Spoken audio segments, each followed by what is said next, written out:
Let's begin this lesson by opening up an image we've already used, and that would be image number 201_2715581.jpg. That's from our friends at Photospin.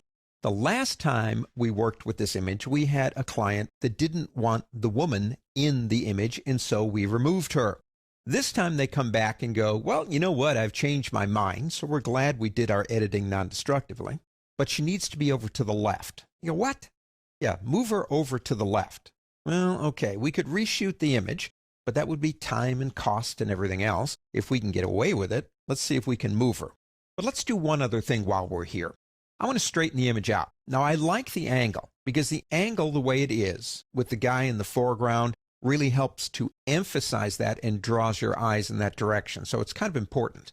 But what we're going to do is we're going to start by straightening it, then we'll move her. It doesn't really matter. We could do it either way. But let's do this. Pick up our wonderful little crop tool, and it will put a bounding box around the image, and pick up the straighten, and come over here and draw yourself a straight line. Double click if you like it. It does change the mood of the image. Now, how do we move her? Well, if you go into this area right here with your healing brushes, you have something called a content-aware move tool. When this works, it works pretty good. Select it. Come over here and draw around the girl. Now I'm going to get that little white area too. Kind of go around. Give her a little bit of space, but not a lot. You don't need a whole lot around her, but you need some. Okay, that's actually not too bad. So I'll leave that alone. Number 2, create a new layer. This way we're being non-destructive again. Now if we come up here, we have an option to move it or to extend it. Like you've got a bush and you want a wider tree or bush or something, that would work there. We don't want her extended. We want to move her. You have an adaptation, which by default is on medium.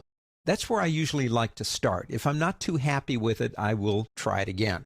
So I'm going to leave that on medium, and we will have sample all layers on because we are in this blank layer here. Now let's come over here and grab her and move her. Now, I think I'm going to put that white line right about there to cover that up too.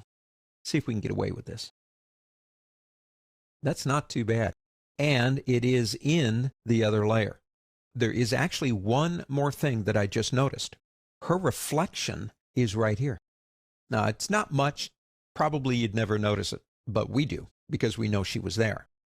My suggestion might be to go back into our tools and pick up your spot healing brush tool and just do a little bit of a rub in that one area. Voila. That would have been the giveaway. Now, yes, we did mess up our writing. I understand that. There wasn't really anything underneath it because she was standing in front of it, and it's only a two-dimensional photograph. But the move tool can help you move things, landscape items, trees, people. Even put the background back in the way it's supposed to be. Not too bad.